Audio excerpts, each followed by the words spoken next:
যে আমাৰ এডিআৰই পৰীক্ষাৰ যি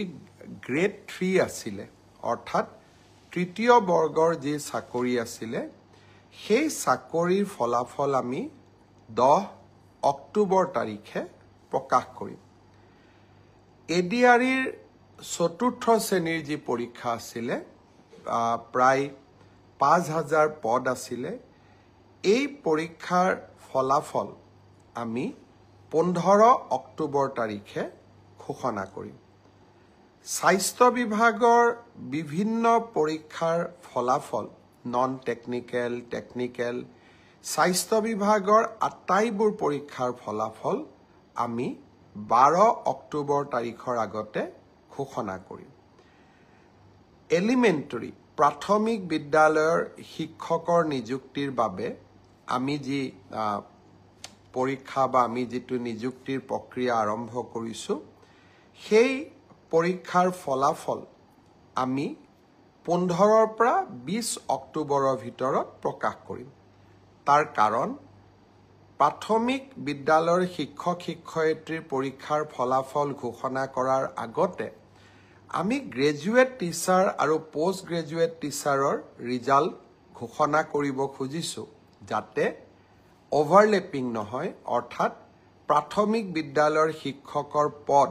নিৰ্বাচিত গ্ৰেজুৱেট টিচাৰ বা পোষ্ট গ্ৰেজুৱেট টিচাৰ সকলে দখল কৰিব নোৱাৰে আৰু আমাৰ যুৱক যুৱতী সকল যাতে বঞ্চিত নহয় গ্ৰেজুৱেট টিচাৰ আৰু পোষ্ট গ্ৰেজুৱেট টিচাৰৰ পৰীক্ষাৰ ফলাফল আমি 15 অক্টোবৰ তাৰিখে ঘোষণা কৰিম অৰ্থাৎ এই গোটেই পৰীক্ষাৰ ফলাফলসমূহ আমি 20 অক্টোবৰ তাৰিখৰ আগতে আমি ঘোষণা কৰিবলৈ সক্ষম হ'ম আপোনালোকে এতিয়া সুধিব যে পুলিচৰ পৰীক্ষাৰ ফলাফল আমি কেতিয়া দিম সাব ইন্সপেক্টৰৰ ৰিজাল্ট বা ফায়াৰ ব্ৰিগেড আদিৰ ৰিজাল্ট আমি 10 অক্টোবৰ তাৰিখে দিম বা তাতকৈ আগতে দিম কিন্তু এবি আৰু ইউবি কনিষ্টবলৰ ৰিজাল্ট দিয়াৰ ক্ষেত্ৰত গুৱাহাটী উচ্চ ন্যায়ালয়ে এটা আমাক সাময়িকভাৱে বাধা আৰোপ কৰিছে আমি আশা কৰো সেই বাধা আৰোপ অতিক্ৰম কৰি অৰ্থাৎ উচ্চ ন্যায়ালয়ক সন্তুষ্ট কৰি আমি এই মাহৰ ভিতৰতে পুলিচৰো এবি আৰু ইউবি কনিষ্টবলৰ ৰিজাল্ট ঘোষণা কৰিব পাৰিম এই গোটেই ৰিজাল্টৰ ফলাফলৰ লিষ্টখন দেখিলে আপোনালোকে ইতিমধ্যে গম পাইছে যে আমি 20 অক্টোবৰলৈকে যাবলগীয়া হৈছে কিন্তু মই প্ৰতিশ্ৰুতি দিছিলো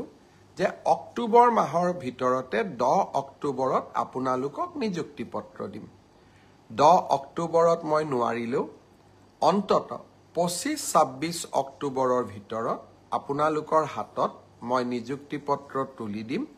কাৰণ পৰীক্ষাৰ ফলাফল ঘোষণা কৰাৰ পিছতো আমি বিভাগলৈকে কাক কোন বিভাগত দিম ৰেণ্ডমাইজেশ্যন কৰিব লাগে আৰু তাৰ পিছত বিভাগসমূহেও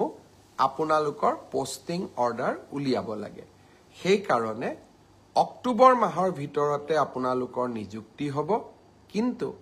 কেইটামান দিন আপোনালোকে অপেক্ষা কৰিব লাগিব ইয়াৰ কাৰণো আপোনালোকে জানে যোৱা কেইবাটাও দিন ধৰি আমি কোনেও কাম কৰিব পৰা নাই জুবিনৰ মৃত্যু বা জুবিনৰ